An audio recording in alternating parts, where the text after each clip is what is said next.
So I'm absolutely delighted to welcome our audience to this book launch for Feminism and Protest Camps. Let me just put my slideshow so you can see the full slide. Yes, as you'll see from this slide, you do have a 50% discount voucher that you might want to make use of, and we'll make sure that we show you that at some point in the during the webinar as well. There's a few admin things that we need to quickly get out of the way. First is I need to give you the apologies from Celeste Montoya, who is supposed to be chairing today's session. Unfortunately, Celeste can't be here for personal reasons, and she she's very sorry to miss it. Also, Alison Bartlett, my co-editor, can't be here, partly because of the time difference between me in Glasgow and her in Perth, Australia, but she's here in spirit. So I just wanted to give them a shout out. We're hoping that lots of our other authors from the book are in the audience. We can't see you, but we hope very much that you can see us. So I'm very proud of this book, which I co-edited with Alison, who I already mentioned. I really do think it's a genuinely collective endeavour that we produced during very difficult circumstances. Perhaps I should start by clarifying what protest camps are. In the book, we define them as a kind of temporary home set up by activists in spaces that are politically useful, symbolically resonant, or otherwise useful for a community in order to facilitate action for specific political ends, and also often to prefigure alternative ways of life. So in what follows, I'm going to talk about the motivation for a specifically feminist book on protest camps, and then I'll give a brief overview of that book. So let's see if the slides work. Yes, they do. So the book opens with an excerpt of a diary of a woman arriving at Greenham Common Women's Peace Camp. So these are images from Greenham. For those who don't know, Greenham was the earliest, the largest and most sustained of a myriad of feminist protest camps that were set up across the UK, Europe, the US and in Australia in the 1980s. So Greenham was set up in 1982, and the last women didn't leave the camp until the base returned to common land in 2000. And at its peak, tens of thousands of women joined protests there. And I'm going to read to you very briefly a excerpt by Jane Campbell as she arrived at the camp. Like freshly sharpened pencils, red rings painted on sleek white, the ready-for-business missiles line up efficiently in their silos, while the women's peace camp sprawls in contrast the other side of the fence. New circle of tents bloom in colours onto the empty scrubland. But those who live permanently here, it is obvious, sleep under sheets of grubby plastic tarpaulin thrown over a pegged-down tree. Women have learned to live with only the amount of stuff that can be held in your arms during an eviction. Immediately, it feels as though I've wandered into an enchanted forest.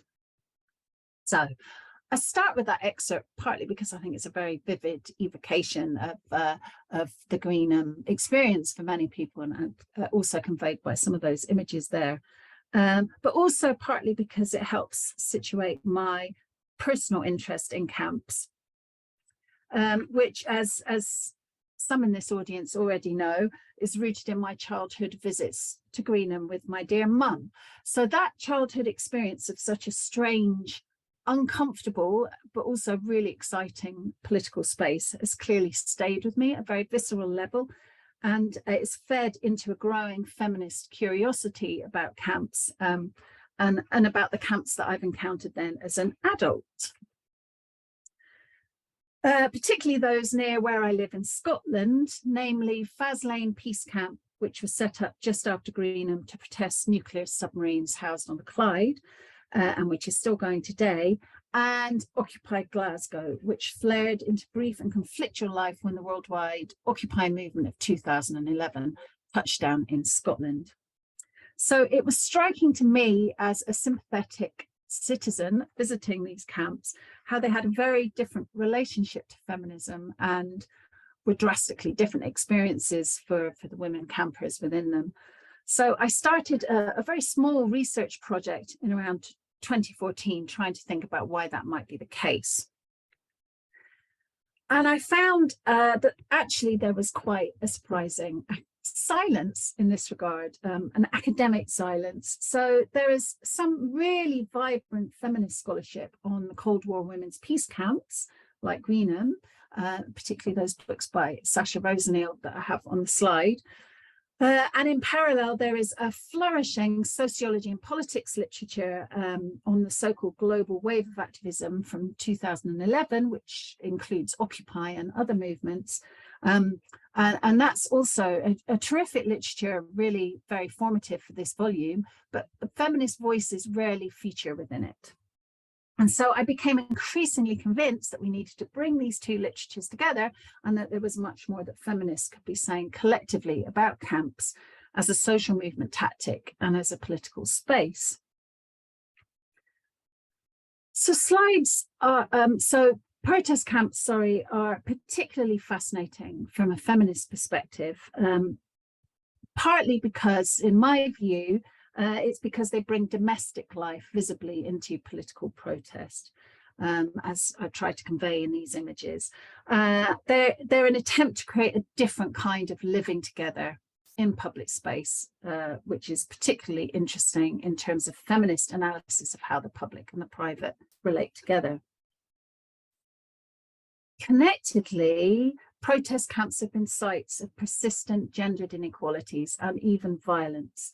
And this picture we've reproduced this in the book. It shows a banner that was put up in Occupy Glasgow after there was a gang rape there. And sadly, this was not a unique case in the Occupy movement. Yet camps are also sites of, really significant changes in how gender is lived and expressed. And they're also sites of significant feminist mobilization. So in the light of all that, surely a sustained feminist study of camps is long overdue. Well, it's here now. And I'm now going to move on to give you a whistle-stop tour of this lovely new book. And I hope to do justice for it, but I am going to have to be very quick. So I want to begin by drawing attention to the international breadth of the case studies that we cover. The cases include not only Greenham and Occupy, which obviously reflect my location. It was an English speaker based in Scotland, but also the Sunflower Movement, which occupied the Taiwanese legislature, Turkey's Gezi Park protests, eco-feminist, anti-militarist and anti-globalization activism across North America and Europe in the 90s and 2000s, the indigenous or Kanaka Maoli struggle against the installation of a telescope in Hawaii in 2019, which we're going to hear more about shortly, and the ongoing landless movement in northeastern Brazil, and more. And our authors are also an international bunch. Sorry to embarrass our speakers. This isn't even all of you and those of our chapter authors who are in the audience. So I apologize if your picture isn't up there. These are just the pictures that I could glean off the internet at very short notice. So what I wanted to say about our lovely authors is that they're drawn not just from my discipline of politics and international relations, but also from sociology, literary, cultural and media studies, indigenous studies and education.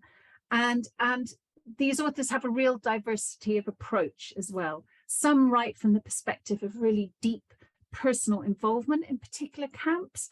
Others take a deep dive into secondary sources or interviewing, or the biography of one particular activist, or the archives. We all draw also on differing feminist and other conceptual resources. Yet, in the broadest terms, I hope that we share a feminist perspective that is allied to the pervasive operations of gender and its intersections with other forms of power, and that is concerned with the political agency of women and other marginalized groups. And that, along with the collective online process we tried hard to build in pandemic times, means that there is a real coherence to the book overall. So together, we pursue four main questions, which broadly map onto four main parts of the book. In the first part, the chapters focus on the question, how does gender intersect with other forms of power and identity to shape protest camps, and vice versa? How is gender reshaped in camps? And the chapters in this part drill down into how and why gendered violence is a persistent problem in mixed camps. And they unpack how this problem is complicated by its intersection with other forms of inequality, particularly racism and settler colonial violence. These chapters also expose less brutal, but no less insidious forms of gender inequality and gendered marginalization that structure who gets to speak in camps, who does what in camps. And more positively, they also show how feminists and allies might respond to these issues and how camps can be sites of experimentation in gender identity and gender expression. So yes, Kahala and Maheya's chapter is going to very much talk to the themes in that part. This one, the chapters in the second part, sorry, there it is, ask what happens when feminists get involved in camps or set up their own. And in fact, the chapters here show a two-way influence. I think they explore instances when feminists have successfully pushed back against gendered hierarchies to imprint camps with feminist values and language, and how feminist movements can themselves be changed in their journey through camps. Particularly, for example, at Gezi Park, which Yeshim Arat makes a very convincing case for. In the third part, the contributions ask, how can feminist theory help us to rethink protest camps?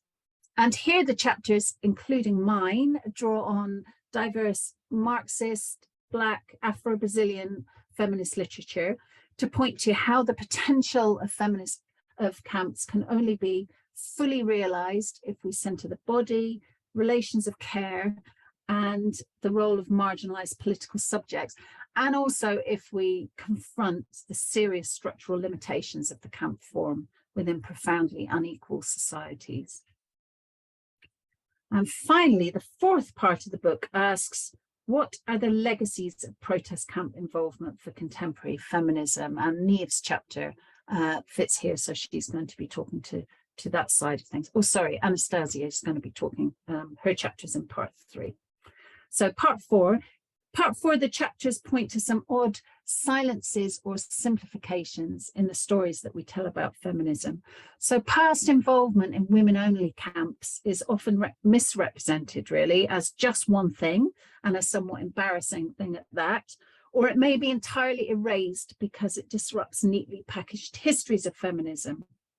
While feminist involvement in more recent mixed camps is often missed because it requires us to understand how feminist mobilization today winds in and through other movements.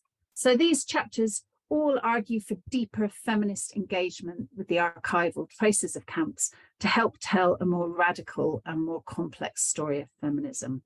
So in the end then, this book casts a critical light on our understanding of feminism as well as on protest camps. So I hope that's given you a sense of the book overall. That's been quite enough of me talking. I'd like to hand over now to Kahala and Maheya. Thanks very much for being with us, and over to you. I'll stop sharing.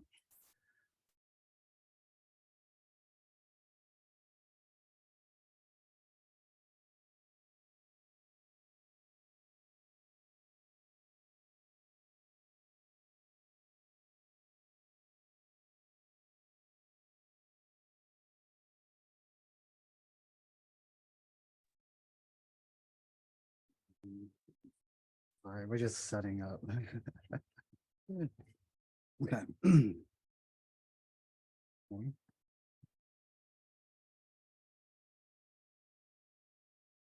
E na ke ai mai po mai e nana ia mai ka hale o kako. Mai luna lalo mai ka hiki a ka hiki mai ka hiki na a komohana mai uka kai mai loko a wahu. Ia maalama ia e pale aku i nā ho'opiliki ana i ko kako nohona. A mama ua kapu. Aloha mai kako. Good morning. My name is Kahala Johnson, and this is Mahealani Ahia. We are both graduate students in the political science department and English and the Women, Gender, and Sexuality Studies. And we're here today speaking from Kane'ohe on our chapter, The Pu'u We Planted, Rebirthing Refuge at Mauna Kea. Before we get into the actual chapter, we wanted to provide a kind of a free look at the wonderful entanglement that is Hawaiian gender sex terminologies. So we have for now, we have about three gender sex terms that we use to describe various embodiments beyond the cis heteropatriarchal binary of settler colonialism. So the first word that we want to talk about is wahine, which is a non-binary flux and inclusive term that is often gendered or sexed in English as woman, female, or feminine. And this goes for cis, trans, gender non-conforming folks as well.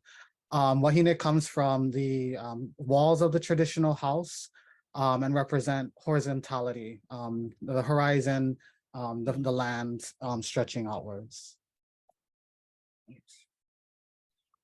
The other term that we wanted to bring up is the word kane, which is also a non-binary flux and inclusive term, oftentimes gendered and sexed in English as man, male, or masculine. Kane are represented by the posts of our traditional house and also the verticality that those posts represent. And lastly, we have our word mahu, which is also, again, a non-binary flux and inclusive term, oftentimes gendered and sexed in English as intersex, trans, queer, LGBTQ. These are approximations. They don't necessarily carry all of the genealogies, ancestors, and embodied stories that this term oftentimes holds. But mahu come from the rope lashings of our traditional house, which hold the posts of the house and the wall of the house together. Mahu are represented by transversality and intersectionality. All right. So the pu'u that we raised and the grounds where the seeds of our survival are planted, honua is the unflinching earth beneath us, the enduring papahanau moku, who outlasts all upheaval. Pu'u honua are sanctuaries grown in sheltered enclaves, hills, cliffs, shorelines, and ritually consecrated to protect those within from peril. In the distant past, Kanaka Maoli fleeing the violence of war or escaping chiefly punishment could retreat to these places of refuge where they would be safe from execution. A traditional sanctum of care and security grown by our ancestors, Pu'u Honua provide descendants today with an abiding legacy of practices for cultivating fortified, flourishing, restorative Hawaiian communities as we vigilantly confront the abusive colonial invasions of our lands. Pu'u Honua also recalls cyclical conceptions of childbirth, germination, and natality. Our ancestors felt a deep convergence between the growth of a child in their parent's body and the rising of the land, unifying each in metaphorical harmony. Pu'u Honua are thus revered as a metonym for pregnancy, for lands and bodies protruding with life, teeming within. And by recalling this bonded accord between Hawaiians and the Aina, the lands, even a person could be revered as a Pu'u Honua and come to embody these sanctified aspects of care and protection. From Hawaiian ancestral wisdom, we therefore affirm that Pu'u Honua are the places of refuge on a continuum from land to bodies and from bodies to land. As one of the youngest siblings nourished by this ancestral tradition, the emergence of Pu'u Honua o Pu'uhuluhulu on Mauna Kea in 2019 regenerated and empowered the legacy of Hawaiian sanctuaries born since the late 20th century. On July 12, 2019, more than a dozen kia'i, or protectors, gathered at Pu'uhuluhulu on Mauna Kea to raise a Pu'u Honua for Hawaiians striving to protect our mountain from the desecration by a proposed development of a 30-meter telescope, TMT. Ritually blessed by members of the Royal Order of Kamehameha I, this rise of the refuge followed closely by events of July 15, 2019, when 8 Kanaka Maoli chained themselves to a cattle guard for 12 hours at the base of Mauna Kea Access Road to halt this advancement of telescope construction vehicles up the mountain. And then 2 days later, 33 Kupuna elders were arrested in a similar blockade, after which over 100 young Wahine and Mahu joined arms to brace the front line, resulting in an 8-hour standoff against armed military and police forces. Together, these unyielding stances to defend Mauna Kea from the occupying settler state in TMT allowed the emergent Pu'uhonua to germinate into an internationally recognized encampment, not only to protect Mauna Kea, but also to demonstrate that the camaraderie, ingenuity, and resurgence of Indigenous peoples as self-determining collectives.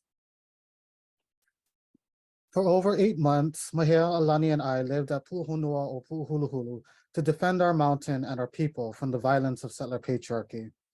As Kia'i, or protectors of both Haleakala and Mauna Kea, we each contributed an aspect of care culture to the Pu'uhonua, working with other protectors to collectively establish the Hale Mauna Wahine and Hale Mauna Mahu at Pu'uhuluhulu University.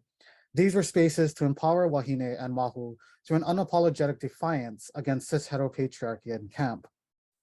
In companionship with protectors of the Kapua crew and the Mauna Medics team, we cultivated a set of protocols to confront cases of gendered and sexual violence reported in the Pu'uhonua. The protocols became the founding principles for the Aha Kia'i Aloha, an organization tasked with preventing, identifying, addressing, and healing the abuse, harm, and trauma faced by survivors. Having studied various social justice struggles in the past, we realized that the prevalence of gendered and sexual violence, abuse, harm, and re-traumatization within activist movements is a hallowing reality, and the struggle to protect Mauna Kea was no exception. For us, the problem was uniquely difficult to confront and effectively address at the Pu'uhonua for several complicated reasons, beginning with the amount of labor that was needed to oppose external patriarchal violence wielded by the settler state. The overwhelming presence of militarized police forces armed with the same anti-rioting technology used on Standing Rock, Black Lives Matter, and Palestinian activists, sound cannons, pepper spray, rubber bullets, tear gas, tasers, these simply posed too much of an immediate threat, one that demanded constant attention from Kia'i and leadership. In this context, the practice of Kapua Aloha and the rise of Pu'uhonua o Pu'uhuluhulu as a refuge were largely implemented to dissuade the external use of deadly settler patriarchal violence against protectors. Supplementing these plans were the efforts of pro-Mauna media to counter negative narratives of protectors that could be misconstrued in the news and social media to legitimate the escalation of police and military tactics. The strategies decided upon by Kia'i and leadership at the Pu'uhonua were thus instrumental in creating an activist security culture at the encampment, complete with anti-surveillance, anti-infiltration, and de-escalation measures against the military and the police. Although necessary, the initial focus of camp security culture on the most apparent dangers posed by the state enforcement would nonetheless produce the unintended effect of characterizing settler patriarchal violence as a primarily external problem. And so when a pattern of internal gendered and sexual violence against Wahine and Mahu began to surface in camp, the reports were initially met with disbelief and at times outright dismissal by leadership. Sadly, this poor response to gendered and sexual harm and activist organizing is much too common, calling into questions the limitations of security strategies that lack a trauma-informed approach to the spectrum of settler patriarchal violence, which can penetrate even spaces like Pu'uhonua or Pu'uhuluhulu. Indeed, our reports of the harm happening in the camp were both minimized as a distraction to the protection of Mauna Kea and hyperbolized as a threat to the safety of the movement, placing our attempts to center survivors and hold people accountable in tension with keeping the Pu'uhonua and the movement secure from police and military surveillance.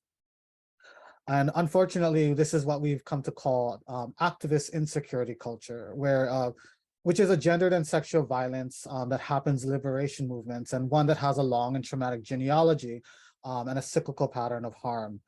We've oftentimes, when talking about this violence, we turn to folks like Elaine Brown, who was a leader of the Black Panthers. She experienced misogynoir and death threats during her tenure. We also turn to Anime Akwash, whose daughters attest that she was raped and executed as a suspected informant of COINTELPRO, the counterintelligence program of the United States, and that this was done by the American Indian movement. And we also have our own mother and scholar activist, Haunani K. Trask, who experienced and critiqued the double colonization of women leaders within sovereignty movements like the Protect Kaho'olawe Ohana. With all of this, with this long genealogy of internal insecurity, activist culture, our chapter rejects this state of insecurity, which arose at Puhonua Pu'uhuluhulu, where the anti-violence of camp security culture became entangled with patriarchal cultures of rape and silence, creating a dual dilemma in our struggle to protect Mauna Kea.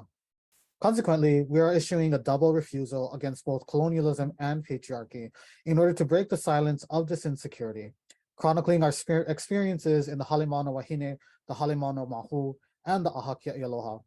We affirm that our struggle to support Wahine and Mahu survivors of patriarchal abuse, hostility, and trauma in camp was an expression of our responsibility to defend our mountain from the TMT. We hope that activists reading our account will understand the particular harms of this violence and begin to develop the skills necessary for addressing its occurrence in our movements for liberation. So in our chapter, we look at three different sections, the Hale Mahu, the Hale Wahine, and the Aha Kia'i Aloha, and we give some case studies within, and I'll just briefly outline, and you're welcome to ask more questions during the Q&A. So the Hale Mahu was erected by Kalaniopua Young as a sanctuary within the sanctuary, with tents donated by Maria Lohalani Brown and labor by Kahala and other queer Kanaka. It's really significant as it stands as the first dedicated space to our queer Kanaka within activist movements. The Hale Wahine was often used ancestral stories and storytelling to identify a form of pre-colonial patriarchy. And today we'll be talking about the third one, the Aha Kia'i Aloha, which was an organization that we created to protect the Kia'i at Mauna Kea from gendered and sexual harm. Because less than 2 weeks after we raised the Hale Wahine and Hale Mahu, we began to receive our first reports of gendered and sexual trauma at the Pu'uhonua from protectors who came to the houses seeking secure places to disclose their experiences. Complaints ranged from unwanted verbal attention to stalking, harassment, inappropriate touch, genital exposure, and sadly rape. At the time, there was no official organization or protocols dedicated to addressing these specific challenges of violence, including the multiple complications posed by a threatening police state, sensationalism of pro-TMT settler media, and even negative reactions from the camp insecurity culture. But fortunately, we did have allies at the refuge to advise us, and those came from indigenous movements like Standing Rock and Ihumatao and Aotearoa. And we also referred to our own activist libraries at the Hale, which included Haunani K. Trask's Double Decolonization, Kalaniopua Young's From a Trans Native Daughter, and particularly Sarah Deer's work, The Beginning and Ending of Rape. But most importantly, we collaborated with my sister Noelani Ahia, who was along with Dr. Kalamani Heo, a co-founder of the Mauna Medics. And we worked with them to establish what we named the Aha Kia'i Aloha, which ended up being a set of protocols drafted to center the safety and needs of those harmed by these gendered and sexual violences within camp. In the Aha Kia'i Aloha's founding document, which was written by Wahine and Mahu, particularly Kahala, developed guiding questions and actions to advise us on how we might approach reports of violence within the sanctuary. We definitely agreed that the Mauna Medics should assume responsibility for these initial responses, but that all of us would make sure we centered the harmed Kia'i's needs first and foremost in what we call a PICO-centered approach, and that consent regarding how to care for them, their safety and healing was foremost. Working with the medics, we also assembled a support network of medical doctors, mental health practitioners, psychologists specializing in sexual abuse, many social workers and healers, and all of whom offered all of their services to the harmed Kia'i, both within camp and when they returned to their home communities. In addition, we also gathered a Mauna Council of Wahine who could offer advice for the harmed Kia'i if they desired to help determine what they needed, as well as a team of supporting Kane who could help enforce whatever rules were put into place. And lastly, we appointed members of this AHA to educate the Kane who came to the Pu'uhonua about cis-heteropatriarchy so that they could hold each other accountable, not only on the front lines with police, but also with other Kane protectors. So this implementation of these guiding protocols for the defense of the harmed would always be imperfect. And even though AHA members perform the roles above and beyond all expectations, we fumbled forward together. The challenges came particularly from our being bound in the middle of two discordant struggles, protecting the harmed Kia'i at the encampment and remaining silent about the occurrence of that harm for the sake of the movement. This aesthetic duality meant that members of the AHA often found ourselves isolated between two parallel movements, standing to protect the mountain while guarding against our own people. And bound in the middle of this situation, some of the Wahine and Mahu were traumatized by this internalized harm, and they often rationalized the silence as a fulfillment of kapu'aloha in a way that justified and was necessary self-sacrifice to protect Mauna Kea and to protect the Lahui for the good of the mountain. As members of the AHA, we often asked ourselves why kapu'aloha and camp security culture didn't explicitly center the prevention of gendered and sexual violence in our pu'uhonua, even when that violence was recognized as the cause of TMT's desire for Mauna Kea and rejected with lots of collective shouts of no consent. At minimum, our task as an AHA might have been mitigated by a collective effort to confront gendered and sexual violence from the conception of the camp. We could have been a role model. Kapu'aloha and pu'uhonua o pu'uhuluhulu might have been offered as a responsive practice and space where this oppression could be abolished and replaced with restorative, transformative, and prefigurative cultures of care. So the story of Pu'uhonua o pu'uhuluhulu is thus more than just an episode. It's more than an episode of sustained, adamant frontline resistance against police, military, and settler state violence. In the shelter of the Mauna, we planted seeds for regrowing interdependent, decolonized futures for our Lahui. And grounded in this genealogy of refuges, our chapter invokes the Pu'uhonua as a feminist, abolitionist space where Wahine and Mahu nourish cultures of care, the Piko that we collectively birthed to protect Mauna Kea. Significantly, our writing explores the Wahine and Mahu-led interventions against patriarchal, gendered, and sexual violence at Pu'uhonua Pu'uhuluhulu that both challenged and fortified us since the conception of the encampment. Storytelling from these sheltered spaces of the Hale Mauna Wahine, the Hale Mauna Mahu, and the Aha Kia'i Aloha, in these spaces we shared joys and pains of sanctuary birthing in the face of settler colonial and patriarchal violence on our Mauna. Our chapter ultimately concludes with love to our future descendants, and it's cradled in the aftercare of our liberation, tenderly promising them that the future we always dreamed for was and ever shall be a pu'uhonua to come. Mahalo nui.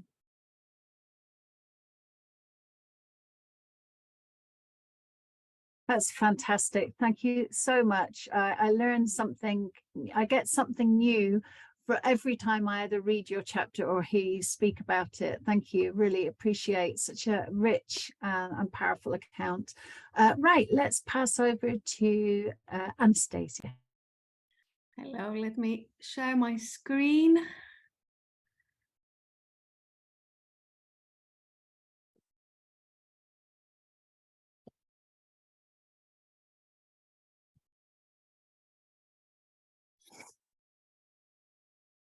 Okay.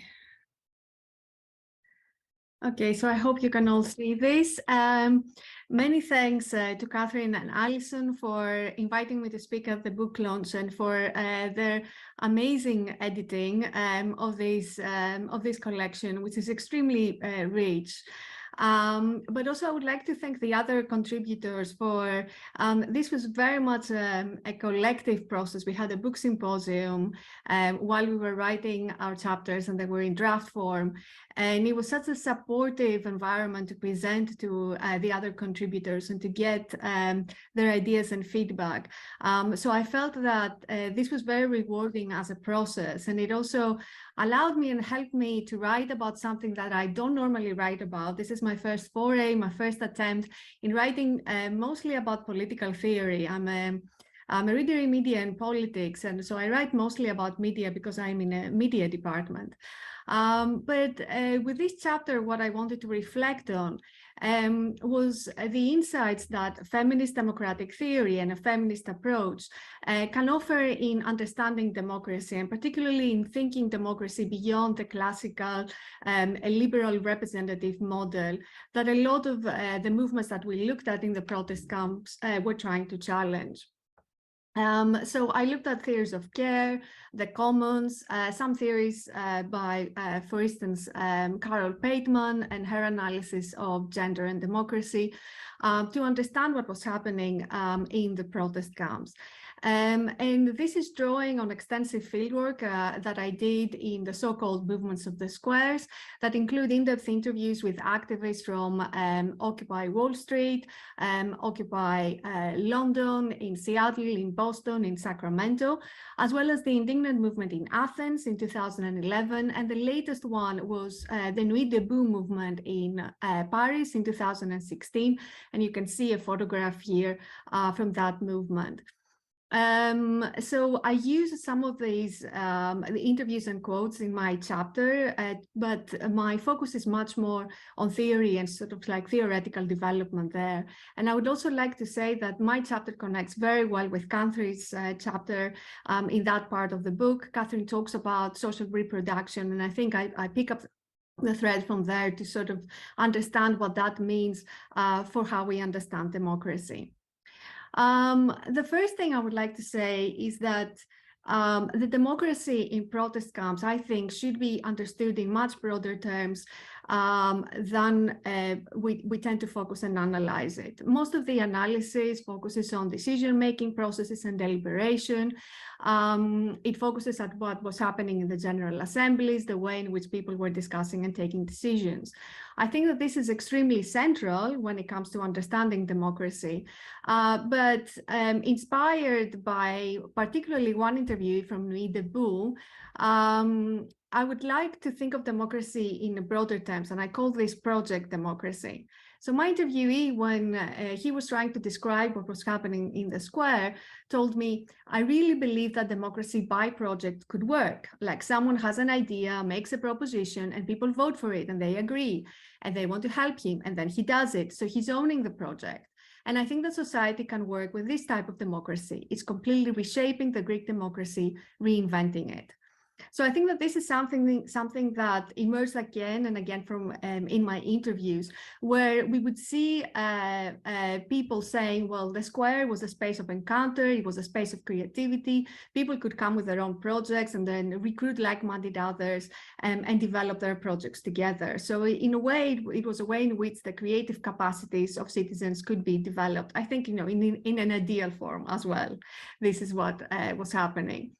So project democracy is not solely based on conversation, deliberation, decision-making, but also on doing, on action, and on common work.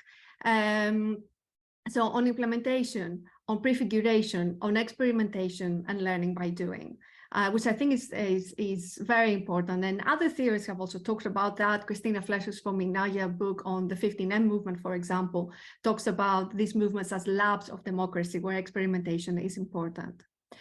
But what kind of insights then can feminist theory offer us to these kinds of project democracy?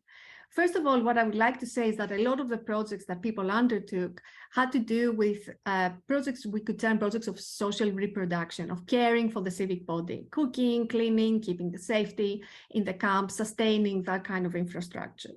So I think what feminist theory helps us do is, instead of thinking of the citizen as somebody who emerges in the public sphere already cared for by the private, and to help us sort of like disregard all of the work that is happening within the private sphere for that citizen to be able to participate in politics, that we need to make these caring activities part of democracy, to consider them as part of our civic duty.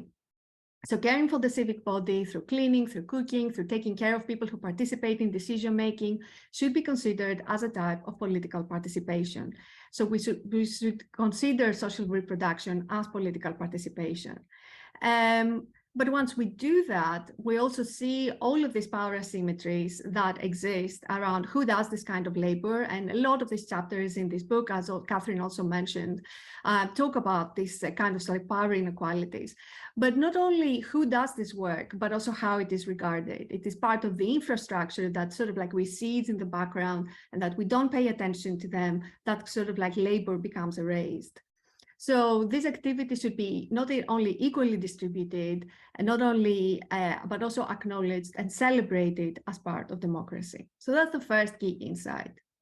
The second insight has to do with care, right? And care ethics. And here I draw on the work of Fisher and Tronto on caring democracy. Fisher and Tronto define care as a species activity that includes everything that we do to maintain, continue, and repair our world so that we can live in it as well as possible.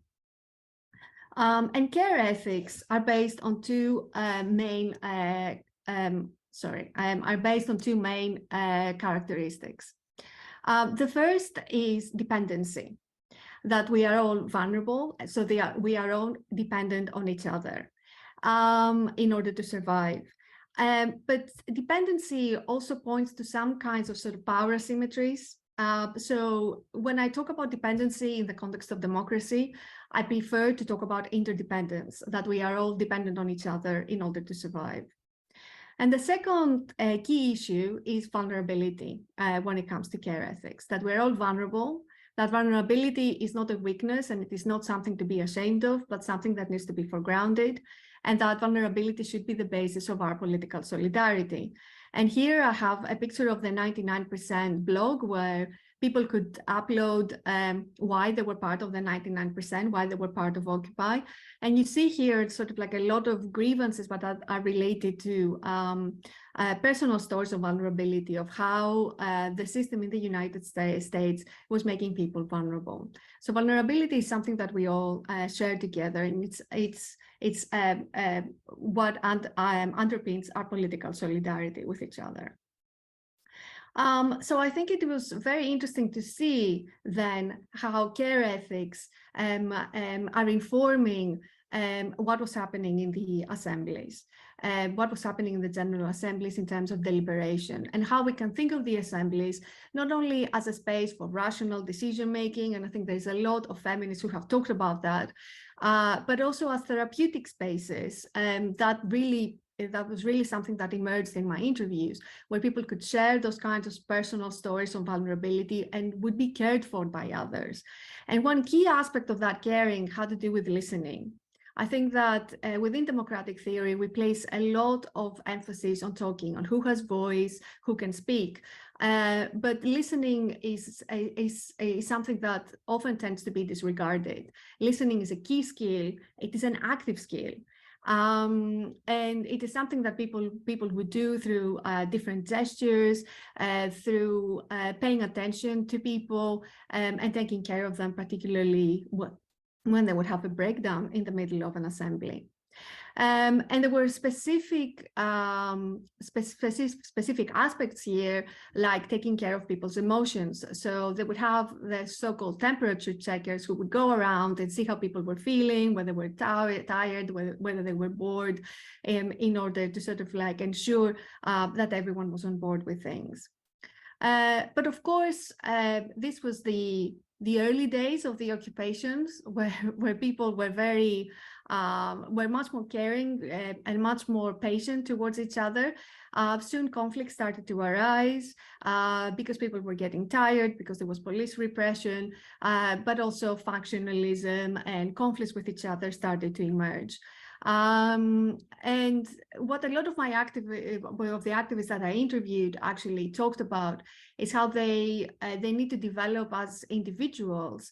They need to develop themselves sort of like psychologically and do that kind of reflection in order to be able to take care of each other within democratic processes. So this is something that people learn that, you know, they need to develop further. But there is also a stratification of vulnerability within the assemblies and within the project democracy of these movements. We may all be vulnerable, but we are not vulnerable in the same way, and we are not equally vulnerable. So it is really telling whose vulnerability is being centered in different sort of decision-making processes. And I think what Kahala and Mahia talked about just before me is very, very characteristic of that, you know, certain people who are vulnerable are actually not being protected in those movements. So it is worth sort of like thinking about this kind of power asymmetry in the stratification of vulnerability as a kind of sort of like way in which we can develop democracy in protest camps. And the last insight has to do with the commons. In democratic theory, we tend to separate the economic, the material from the political. And this is also particularly because within liberal representative democracy, which was based on relations of private property, it made sense to separate the economic from that, because this is how we could develop democratic systems when women did not have the vote, when they were considered to be the private property of when they couldn't hold private property, where slave owners could be part of democracy, you know, holding other people as private property. So there's like a lot of erasure and silencing that is happening there around the impact of private property relations on democracy. And because these movements, you know, Occupy Wall Street was also against Wall Street, these movements did not separate the political from the economic. They tried to do both. They felt that democracy was suffering, also because of the capitalist system. They tried to put forward a different way of thinking about economic relations and our relations to resources. So they were underpinned by the logic of the commons, which points in its most basic form to collective forms of ownership.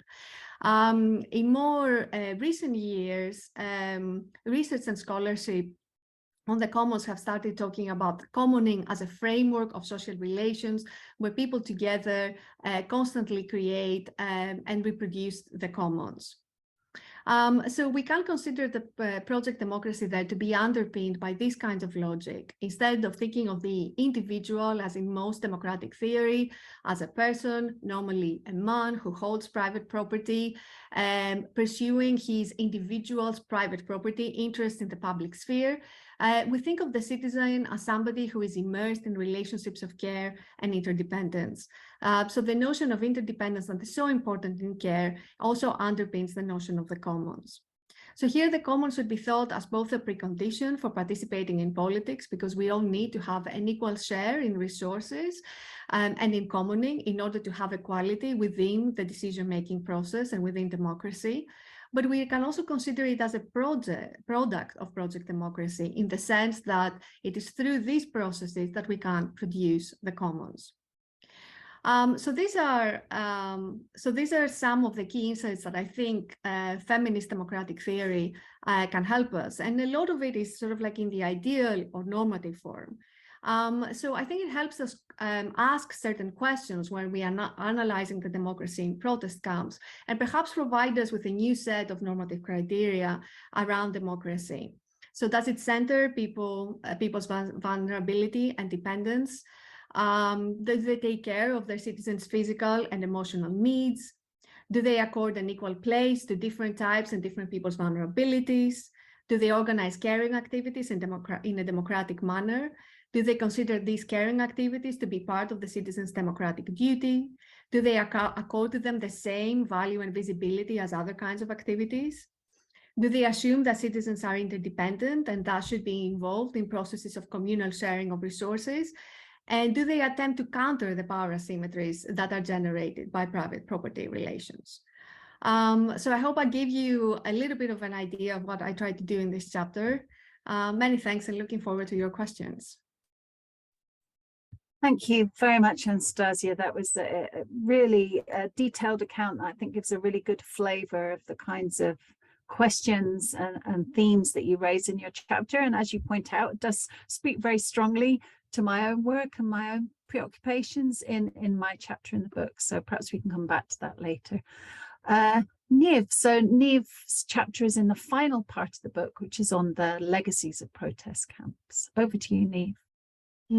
Thanks, Catherine and everybody. And thanks again, for the invite to be here and the invite to be in the book, which is just an amazing collection. It's a very special collection. And I'm turning to section 4 of the book, The Afterlives of Feminist Protest Camps, PTES, or Peace Camps.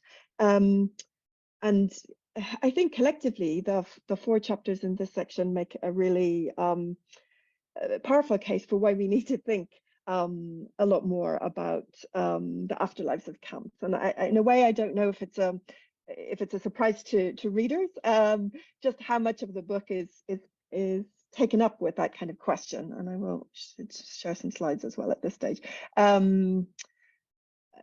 With this question about how do we remember peace camps, and hopefully that's sharing now.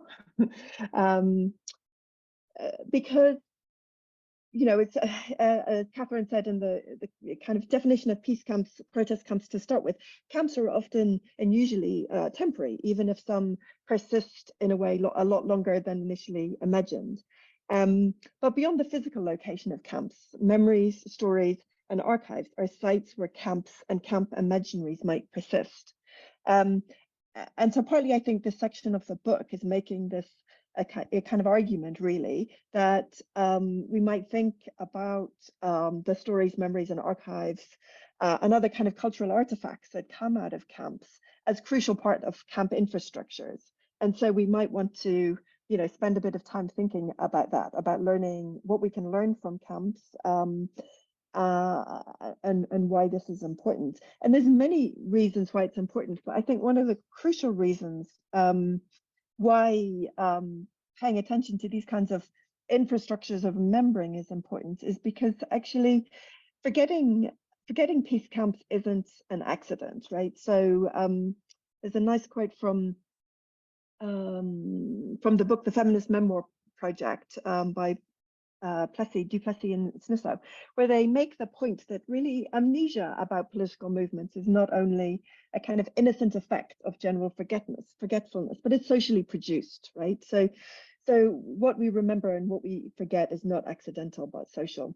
And although they're mainly talking about the role of state and mainstream kind of media and mainstream history and archives and the kind of forgetting of social movement activism, I want to push this further into thinking about histories of social movements written by social movement activists or social movement historians, where we might also ask about those histories of what histories get documented and what get forgotten.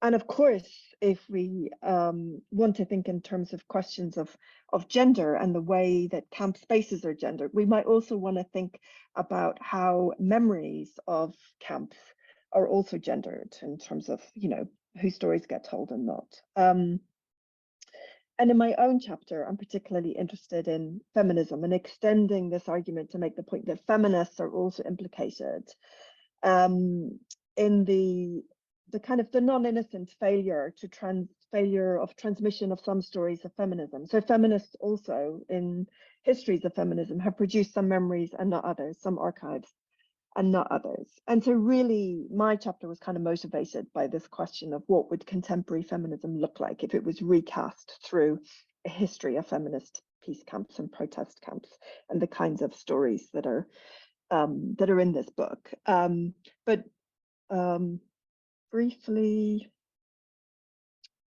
as I try and get my slides to move on, and they're not moving on.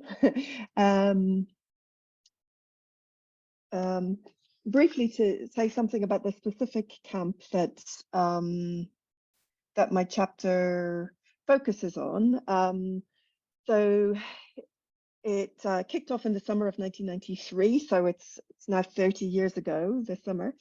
Local activists in a group called the Friends of Clayoquot Sound set up a peace camp to support blockades of a logging road into an area of coastal temperate rainforest slated for clear-cut logging in a place called Clayoquot Sound. Clayoquot is commonly known as, it's a place named for the west coast of Vancouver Island in Canada, but it's more importantly, perhaps the traditional territory of the Nuu-chah-nulth First Nations. So this is land which is unceded territory and has never been the subject of any treaties with the Canadian government. So it's land over which the Canadian state has no rightful or even legal jurisdiction, but permission to log intensively was nonetheless granted by the provisional government. And the local organization set up this peace camp with daily workshops on consensus decision-making and non-violence, and led blockades of the logging roads in the early morning over the course of the summer. Over 12,000 people went through the camp, and over 800 people were arrested in what was one of the largest acts of non-violent civil disobedience in Canadian history. I'd love to hear if there's anybody in the room who was there or who's kind of familiar with this. So in a place where the politics of race, class, gender, and nature in the context of settler colonialism, to name just some of the most salient issues, were really tightly bound up in controversies over logging, the setting up of an ecofeminist peace camp, and the scale of politics and arrest was really compelling and inspirational to me at the time. And I continue to return to this kind of moment of activism through my research and as a kind of place to think through. And there's some crucial things to say here, I suppose, in the context of the book. So this was a mixed peace camp, mixed gender peace camp, but it was radically informed by feminist and even an explicitly kind of ecofeminist politics. And at the camp, this was kind of part of a story about why the camp was so successful, which is in a way not to say that some of the kind of damaging things that we've heard about in the other talks, it's not that those kinds of things weren't going on, but there was a sense that things could have been more difficult and more challenging at the camp, and that the commitment to feminist practices of nonviolence, non-hierarchical approaches, consensus, care that people have been talking about so far were kind of critical in this. And my chapter, I'm not going to go into it in kind of real detail, uses the camp in 1993 and my returning to the camp in returning not to the camp, which ended at the end of the summer, but returning to the area in 1996 and interviewing people who were involved in the camp as a way into thinking about stories of feminism. So I used that moment, the moment at which I wrote the book on this, on the screen here, The Changing Nature of Ecofeminism, which came out in about 2015. It's a kind of different moment in feminism. As a way of thinking through how we tell stories of feminism, and particularly when I was at the camp in 1993, and I don't know if this kind of resonates for people, but my sense my experience then was that dominant stories in feminism were about the end of feminist activism. And I came back from this kind of summer at the camp and seeing this kind of lively version of feminist politics in activism, to kind of media stories, academic books about the end of feminism, which just seemed in such kind of contrast to my kind of experience. And just a little bit there. So this was, I also came to this camp through the campaigning of the Women's Environmental Network in London, who were kind of telling stories about about domestic paper products and particularly kind of sanitary products. So there was a sense to me in which ecofeminism was very lively at connecting up things that were going on in the world and providing this kind of counter to a story of the end of feminism. But by the mid 2010, so it's about 2015, when I created a digital archive of the research that I had done. So this is the landing page, and there's a link in the bottom there to this digital archive, open digital archive, which has the 30 oral history interviews in audio and transcripts, and it also has some a selection of photographs and other historical documents. And this was part of my urge to share the history beyond the academic books and articles, which didn't seem sufficient. And I think it's important to say here that this urge to create this archive, which we might also in an academic context kind of call an example of open data, was also motivated by community archival practices, and maybe the kinds of practices that that inform, one of the other chapters in this section, the one by Kate Caro and Rebecca Morden and team about this, community efforts to create stories of Greenham Common. And I think that there's, 2 chapters in this section, so mine and also the chapter by Heather McKee, Hurwitz, and Anne Kumar is also about creating an archive of materials. I don't think all books, all collections in a way would have 2 chapters by academics creating archives of their materials, open archives that are there for people to use and engage with in different ways. And so I think the kind of commitment to and an interest in politics kind of also comes to the kind of sharing of data. So this is the archive that I've created. On the one hand, I want to make huge claims for it, and on the other hand, it's very modest. It's a slice of, I just mentioned that 1,200 people passed through the camp, and this archive has 30 oral history interviews. So it's not intended to be the final word on Clayoquot Sand, but it was and is for me an important intervention, both in insisting in a way that the ecofeminist dimensions of the campaign remain on record. So Clayoquot has a significant, some of you may not have heard of it, but especially in the Canadian context, has a significant kind of resonance. It's not clear to me that the ecofeminist dimensions of the campaign always live on, and it's a thing, isn't it, about thinking about feminist peace camps as women only, and that kind of women onlyness creates a kind of visibility, which also allows camps to be kind of dismissed. But then on the other hand, can have a camp like Clayoquot where ecofeminism might disappear because it's not a kind of women only camp. And I want to turn in the kind of final minutes, it's just back to really this, back to the collection in a way, and back to this beautiful image of the book. Because my urge always, along with this research, as well as writing about the camp and trying to articulate what an ecofeminist politics might mean, my urge was also to try and tell a different story about the history of feminism. And in the mid 2010s, when I was publishing the book and then moving on to create the archive, it was a context in which some of you will know Claire Hemming's book about telling feminist stories and about the politics of telling feminist stories. And I wanted to kind of produce evidence of a lively feminist politics in the 90s,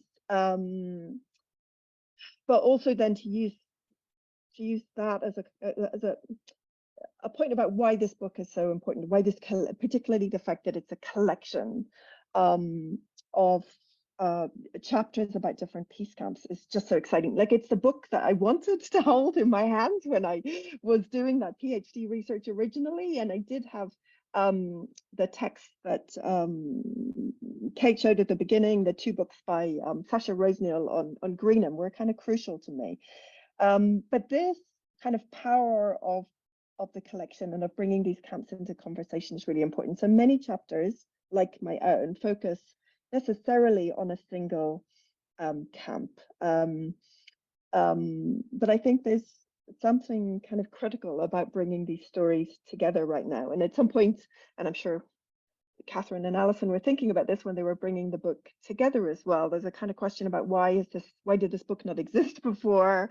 And why has it taken so long for this book to kind of come into being? And actually, I think there's something about the work that Catherine and Alison put in, which shows it's a kind of huge work to bring all of these stories together. But also, actually, I think it's hard to research peace camps, the ephemerality of camps, and the lack of archives makes it difficult. and some chapters rely on personal memory, or Redding and Catriel in another book on social movements and memory talk about personal memory, and we need to kind of move things into kind of cultural memory so that people who haven't been there can research and write and learn from activists. And there's a kind of crucial point that Kate Eichhorn, who's written about feminist archives, makes about the archive's power come from how they can be deployed in the present, which I think is really important. And also because I think it's not just that archives can be deployed in the present, it's also how that happens in part through rewriting history. So this book in itself is a kind of archive of the multiple feminist peace camps over the last kind of decades, which in itself kind of enacts a different kind of history of feminism. And I think at a kind of crucial moment when feminism is again, and perhaps as ever, in a little bit of kind of foment about how to engage with and respond to you know, the challenges of the kind of contemporary political landscape locally and globally. And I think archiving feminist peace camps is kind of essential to the ability of feminism to be able to respond to the kind of current moment. And I suppose this section collectively, but also not just the section, but the book, in a way, is hopefully addressing, I think, this issue of what would feminism, what would a history of feminism look like told through peace camps? And I think it looks very different to those kinds of dominant narratives that Claire Hemmings talks about of loss or progress. Basically, we've got this much more kind of messy, complicated account, of a detailed account of people engaging with these, you know, I suppose the kind of the day-to-day kind of living out of this politics, which I think provides a kind of provocative kind of resource for imagining feminism right now. So yeah, I should stop there so that we have time for questions, but it is a little bit at the end of it. Thank you so much, Niamh. That was great. You did a great job in pulling your chapter back to show us how it illuminates themes in the book as a whole. It was really helpful. Thank you so much. So that's our presentations about the different aspects of the book. We've really, I feel, only scratched the surface. We haven't talked about many of the other rich contributions in the book, but I'd like to open it up now for questions. So those of you in the audience, please do have a think about what you would like to ask. And if you type it in the Q&A section, I see there is a question there already, which is from Rosasoko. I don't know if you can see that, Kahala and Mahea. So happy birthday, Mahea. Happy birthday to you. I didn't know that. So yes, congratulations. I hope you're having a good day, and sorry to ask you to work on your birthday. So yes, perhaps you would like to read the question and respond to it. Hi, sis. Mahalo, Rosa. So she writes, there's lots to reflect on the synchronicities between a Pu'uhonua and a Kiombo. Kahala and Mahea, what are some simple ways that you, Malama, yourself and one another in camp navigating the external internal while also cold and exhausted? Yes, so an excellent question. We were up on Mauna Kea for 8 months, the entirety of the occupation there. We were there from the very beginning of setting up in camp until we were forced to go down for because of COVID, and a small group elected to stay on, and they're still up there. So cheers to Ngā Kia'i Pa'a for still holding it down and watching, because our struggle actually isn't over yet. They're still threatening to build. We're waiting to hear from NSF monies and other funders if they will still proceed. And so while we were up on the Mauna, we actually set up small affinity groups and camps within the Hale Wahine. We set up, we called a Hale Kuka Kuka, which was a sort of a debriefing, storytelling, deep listening circle where people could share their stories. And that, I think, was one of the most significant ways that we really cared for each other, was just witnessing each other and listening to each other. We did exist through a couple sort of hurricane, torrential, snowing, all kinds of different weather. We were up at 7,000 feet. And I think that the community interdependence that we really shared is what helped see us through. Can you think of specific things, Kahala, that we did? Yeah, the simplest one I can remember is actually coming off the mountain and going down to take a shower.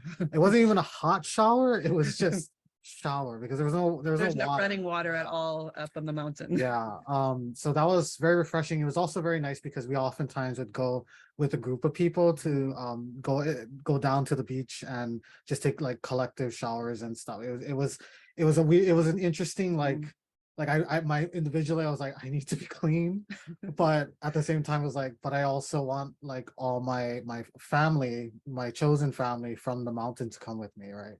Other things was I can think of, like, I can finally say this, taking a smoke and like drinking, because we weren't a lot, like that was one of the couple. Yeah, under Kapuluha, nothing on the Mauna. So we would go down and relax. Yeah, swear and like do all the things that we like couldn't really do within camp. But also after, in the afterlife of the camp, taking care of ourselves has been something really important, but also particularly because we kind of created our own little pod, our own pool honua with people off the Mauna. It's much smaller, but checking in with folks and continue to practice that culture of care, and sometimes in some cases growing the culture of care off the mountain. It's the idea that we talk about in our book about the pool honua. That hill in the background is actually a seed bank. It's filled with all these rare seeds, and one of our metaphors is that the pool honua was meant to have each of us take those seeds metaphorically off the Mauna and to seed our communities with that. So that's one of the ways that we practice that kind of culture of care. Mahalo for that question. Yeah, love you, sis. Thank you very much. And I think if I can extend a version of that question to Anastasia and Niamh, actually, because I think I could see them nodding as you were talking. These are ideas about, imaginative ideas about self-care and collective care. I mean, obviously that's central to your chapter, Anastasia, I guess perhaps thinking in more theoretical terms. But I know you interviewed a lot of different activists in different movements about how they cared for each other. And Niamh, you may have some reflections on that from the ecofeminist camp at Clayoquot Sounds. And so if you two want to answer that, and just I'm going to throw it back to Kahala and Mahia afterwards, because I actually think it would be really helpful to hear about the protocols in a bit more detail that emerged from the camp, which is a different form of care. But can we come back to you in a minute, and perhaps we ask Anastasia and then Niamh? For me, this is how care became important in theorizing what was happening, what I was seeing, and then you read democratic theory, like trying to understand what's happening in the democracy of the squares. And some of it is based on Habermas and sort of like this very sort of like rational understanding of what's going on. And you need to read, I think, feminist theory in order to understand how people take care of each other. But even then, a lot of these sort of like caring activities, which could be sort of like eating together, that kind of conviviality, it's, I think, left outside of how we think of democracy. We think of it as something that is private, even though it's absolutely necessary and nourishing for democracy. And for me, it doesn't make sense. It only makes sense in the sense of erasing that kind of labor, erasing the importance of those kinds of relations, so that you have this ideal imaginary citizen who is independent from everyone and operating autonomously And you know, it is a very sort of like male macho idea of the citizen, really, that that I think we need to sort of like decenter and discard. Also perhaps of the activist too, I was Of going the to say. activists as well. Yeah, in protest camps, you know, stereotypes of who an activist is, a kind of heroic model often, which isn't vulnerable and dependent, and those vulnerable and dependent bodies get then written out the picture or marginalized in protest camps, which is yeah, whereas it's, you know, central to the kind of practices that Kahala and Mahé are talking about. And Niamh, did you want to this come in? idea of heroism goes back to ancient Greek democracy. And I can say that because I'm Greek, right? So I can criticize ancient Greek democracy as much as possible. But yeah, it goes back to the idea of the hero. And you see it in, you know, Hannah Arendt's understanding of action and how people should participate in public and all of that. I think this is something that needs to be clearly challenged, because we don't need heroes in democracy if we are supposed to be equals. I'm going to give the floor to me now. Yeah, and yeah, a good question, and in a way, probably some of the things that I would have to say about the camp in Clayoquot Sound are maybe similar to the things already mentioned. So I would start with food, because of course in other research I do work on food, but I think the provision of food and how food was managed at the camp, there was this massive kitchen. They were amazing. I mean, I've never eaten such amazing food in my life as the food that was produced out in the, you know, the middle of this kind of clearcut and shared with every day, 2 meals a day for 300, 400, 500, 600 people was just phenomenal to see. But it felt like a practice of care, like that was really important, that everybody volunteered in different ways to contribute to the life of the camp. There was a space for survivors of sexual violence to speak. So there were these other spaces at the camp, and Anastasia talked about listening as well, and I think that was really key. At the camp, every morning and every evening there was a huge circle. So again, I mean, familiar in other protests, but you know, hundreds of people in circle, but giving space to people to speak and say what they had to say. Even if it was new people turning up and saying what had already been said 100 times, and people who'd been there already were maybe tired of hearing the excitement or the new thoughts that were actually familiar, but still that space being held for people to share stories, for people to talk about when they came back from getting arrested and going to the police station and being kind of processed. That was quite a, you know, for many people, a new experience and a bit scary. So to be able to come back and speak about that in circle again was just amazing. To just share that story, have people listen, was just kind of phenomenal. There were also really important things about the mentoring of young women, or mentoring of women of all ages, a kind of intergenerational, but maybe also transgenerational mentoring. So you know, part of what was phenomenal about the experience of being there was seeing, you know, for me, seeing really young women, 18, 19, well, younger as well, facilitating these circle discussions of hundreds of people. So to see that happening and to see how people were kind of mentored and supported in different ways. So yeah, that's just a few of the things that come to mind immediately. Probably there were similar things about people leaving the camp to go and do things that weren't allowed in the camp. And I think, yeah, it's just hearing that mentioned, it's an interesting thing to think about, the need to leave, and something about the intensity of camps and the kind of, there's the everyday domestic politics that we're really interested in, but there's also something really intense about camps. And there's a care, I think, then about keeping the rules and going and doing those things that people might need to do someplace else, and trying to not do those things in the space of the camp to keep the camp kind of safe in particular ways, or to keep to those kind of collective commitments. Yeah. So if I can just jump in very briefly, it occurs to me there's another couple of chapters in the book that deal with camp, that deal with the issue of care in camps. which haven't been mentioned yet. So I just want to name check them. So Chia Ling Yang's chapter on Taiwan's sunflower movement or 318 movement, that's a really quite excoriating account of how care roles in the protest camp, this time in the Taiwanese legislature, how care roles are often a gender division of labor resurfaces, and she uses a kind of spatial metaphor and talks about men at the center and certain kinds of men at the center actually able to speak and taking public facing roles, and then the care work and the domestic work being taken by women. And that's something I talk about in my chapter too, but you can see that definitely happening in the Taiwan camp. And then there's also the chapter by Sara Motta and her colleagues in Brazil, who've written on, well, they write about two cases. They write about the landless movement in Brazil, and they write about poetry collectives. But I think the landless movement is a really interesting example where they discuss in quite some detail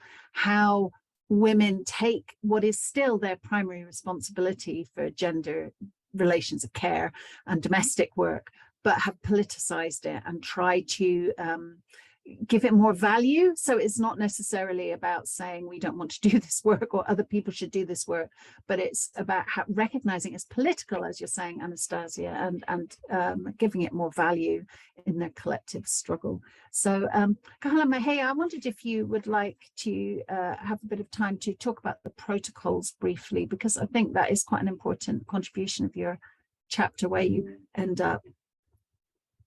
Yeah, the protocols for the AHA that we created, they were kind of a response to, after we had set up the Hale Wahine Hale Mahu, they became targets of just heteropatriarchal violence, both from supporters and people outside, etc. So that I didn't share in the book is that my sister, who is both Mahu and Wahine, was the first case that we took, and it was one we didn't have anyone to turn to, and so what ended up happening is that in the Hale Mahu we had a library, a feminist library. So like the need for the memory, I really get that, because we read through Elaine Brown's Taste of Power, my Hanaike Trask, Double Decolonization, and from those experiences we looked at transformative justice practices from Mariame Kaba, and we kind of put together, along with other women in Mahu and the medics, a way to kind of do both an emergency intervention and a healing justice portion. So emergency interventions meant that we would oftentimes get reports, or the medics would get reports, and so we would go and we had a safe place, very difficult to do in a place where it's just tarps, but we were able to get a trailer that had a lock on it, so that if anybody who was being targeted, we could immediately move into safety. And then there was a crew of folks with medics and our Kapu Aloha team involving with Wahine Mahu and Kane. They would go and confront the person who was causing harm, talk with them about the nature of the harm, identifying it with them. And oftentimes there was resistance, but if the person was not willing to, stop the harm or, rectify, oftentimes the only solution, and this is kind of the bad part, the inefficient part, was that the only solution we had was to tell them to go off the Mauna. And I know that solution is not the best, because you're just asking someone to go back to community where they may continue to do that. But it was one way for us to maintain the safety of the person who was harmed. After an emergency intervention had gone forward, and there was a little bit more space and time to contemplate and work with the survivor, we asked them what they needed. So basic needs for safety, food, we got all of that. We also had Wahine and Mahu counselors, elders who could just provide community. Most of the survivors, what they actually just needed was like that space and safety and just having community again. A lot of them spoke that, that was it. Like that's really what they needed, was that to be heard. There was a lot of silencing that happened. So in our movement, because of the great media exposure that we had and the fear of outside folks hearing these stories, that they would weaponize it against us. A lot of the Wahine and Mahu felt like if I disclose, then the movement's going to fail because of me. So they were forced into those kind of dichotomies that we resist. And so we try to find what we call a pico-centered approach, which pico is the center. It's the center of the umbilical cord, the center of the peak of the mountain.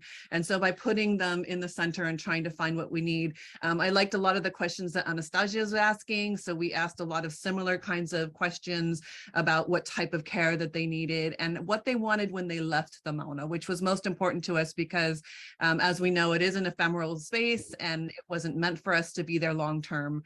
So how could we set them up for care once they returned home? And a very important part of the whole protocol was to make the connection, which was being severed by the kind of the insecurity culture of the camp, to make the connection between our pico and our bodies, which also includes our genitalia, what we call our pico, to the pico at the summit of the mountain, and that we're protecting both and making sure that we're saying like consent issues with the settler state, the patriarchal state, police state, that And their issue bodies. goes all the way to the body and back. So yeah. I really appreciate the way you use metaphors to link the body and the land. I think it's particularly helpful when trying to think about protest camps, actually. And also, I really appreciate the kind of nuanced way in which you lay out the protocols and would encourage people to have a look at those, because what you're grappling with are, what we might call intersectional ways in which you can't just look at gender or sexual violence in a vacuum. You have to consider these other things as well. I mean, Celeste Montoya's chapter with which we open raises many of the same issues about the Occupy movement in the US, talking about how the care that has to be taken when responding to gendered violence in public spaces, in urban centres where Black men are subject to extreme police violence. And that raises lots of difficulties and quandaries in how protest camps respond. But I think your chapter really does help offer a way forward with the protocols, which is why I wanted specifically to mention them. We are actually over our allotted time, but I've been told we can keep going if people want to stay. And I notice most of our audience is still with us. So I was wondering if our participants wouldn't mind staying for another 5 minutes, just to see if anyone wants to ask any questions. So please do. I'm looking to see if anyone has their hand up or wants to ask in the Q&A. Please don't hesitate to ask, don't be shy. Perhaps I can ask another question while we're waiting then. I guess I could ask Anastasia. I was struck at how you're moving between democracy within camps and the wider implications of how we think about democracy. And I wondered if you might like to talk to that. I noticed, I don't know if she's still with us, but Christina Flesher-Pomenaya, who you referred to, was listening to us earlier. So I know that other people are very interested in this question about the relationship between democracy in protest camps and democracy outside. And I guess the chapter that I ended up writing was actually less optimistic about the possibilities of democracy in protest camps perhaps than yours was, which is not what I intended to write. So it was interesting that I ended up there. And that may have been particularly because of the case studies that I was looking at, particularly the experience of sexual violence at Occupy Glasgow. I really like the fact that your chapter is more optimistic about these possibilities. That's kind of where I wanted to end up. But I guess I'm wondering not necessarily how we scale it up, but what lessons we learn for democracy more generally. I was struck by another chapter. I'm trying to bring everyone in. Yashim Arat's chapter on Gezi Park frames the Gezi experience in terms of fugitive democracy and says there are these wonderful moments where democracy, a kind of meaningful democracy, explodes, but it's necessarily short-lived, taking this terminology from Sheldon Wolin. Yeah, I just wondered if you had any thoughts about that. Oh, I see Yashim would like to speak. Should we let Anastasia respond and then we'll bring Yashim in? Perfect. Well, I guess I do agree with you, but perhaps because I focused a little bit more on the theoretical and conceptual level and on the ideal and the normative, it's easier to be a little bit more optimistic in the sense of what was it that people wanted to do, even though if you actually see what actually happened, it is you end up being quite pessimistic, right? So I think it was by virtue of me sort of like writing this more theoretical thing, but I think that I guess you could say I'm quite frustrated with the fact that because these movements have been deemed as failures, we also don't learn important lessons that they can teach us about experimenting with different types of democracy. And I think in a way their failures are very instructive for us. And they were very instructive for the people who took part in them, because they show that our culture, our training, the political structures and the social structures in which we operate are not ready for these types of democracy. That we personally are not ready for these types of democracy. And there were people sort of like reflecting and saying, I wasn't ready to step back and at least just listen to people. I need to do a lot of work on myself, right? So I think that it is important on the one hand to acknowledge the failures, but on the other hand, to learn from them, to learn about the ideal that they were sort of like putting forward. Because I think it also helps us expand how we understand democracy also in a normative way. And I think that this is where they can be very creative and very inspiring, because they show a way forward through their practices. A way of rethinking things. But it's true that democracy is sort of like fugitive. It's a quite fleeting thing. It's fleeting, but on the other hand, what I guess I want to show with this chapter is that democracy is not something that happens outside somewhere else, right? Democracy is what happens in our everyday lives as ordinary people and how we live them, right? And I think that this is something that feminist theory can actually help us understand much better than the democratic theory we have right now, I think. We've got Yashim and Christina Fleischer-Formanaya trying to come in. So I'm going to allow Yashim to talk first. So let's see if this works. Oh, where'd she go? There she is, allowed to talk. Hi, Yashim, can you hear us? Yeah, I can hear you. Can you hear me? Brilliant. Yeah, Okay, we can great. hear you. Oh, okay. So- So the point I would like to come to your question and respond to your question, focusing on the point you made about the fugitive democracy and linking it to what Niam was saying, actually, the legacies of these camps, keeping the legacies of these camps in memory, not forgetting about them, is the kind of democratic experience that we can take with us for public in general, I think. So remembrance is extremely important. Remembrance of the camps, of the experience, the collective experience, the care experience. Anastasia has been speaking in the camps, in memory.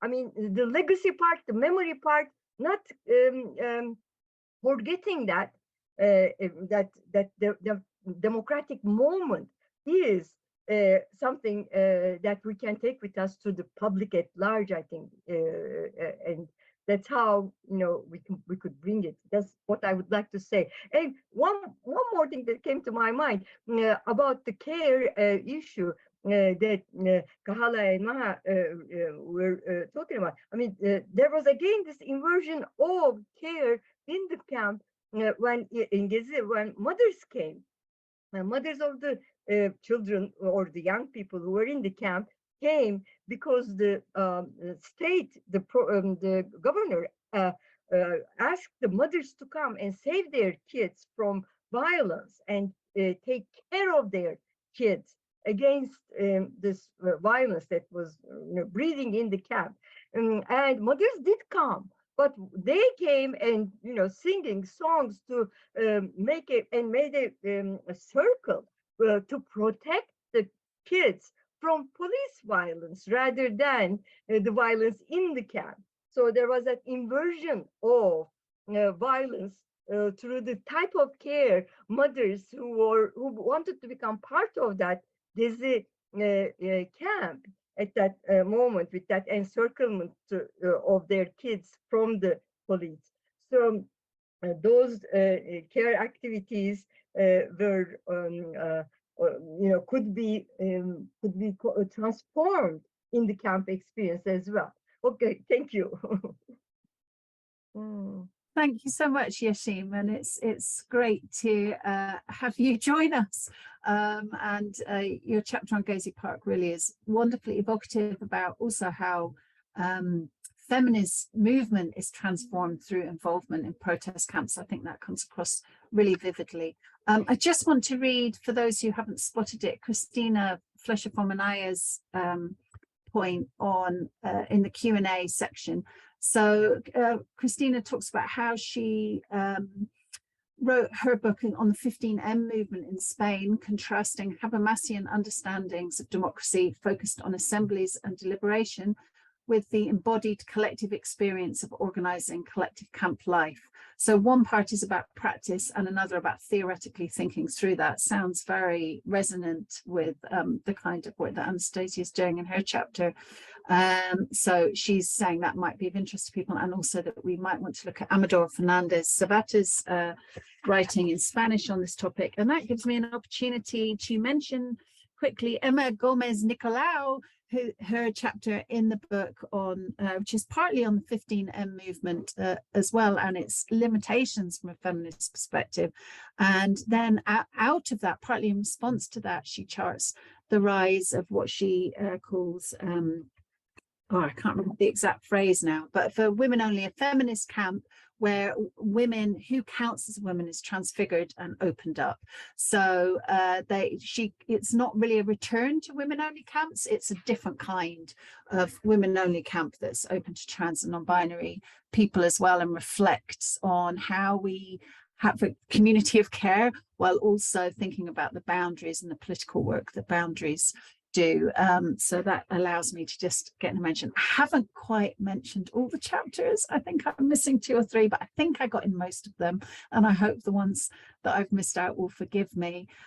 Given the time is now 18:45, I'm really sorry, but I think we ought to stop. It just remains for me to thank our audience for coming. We're very grateful that you came to listen to us, and then to thank Niamh, Anastasia, Kahala and Mahia and Yeşim for your wonderful contributions. I'm so proud of the book and delighted that you were able to join us in what I hope has been a very celebratory book launch. So well done, everyone. Thank you for coming. It's been an absolute delight. I'll say bye. Bye, everyone. Bye.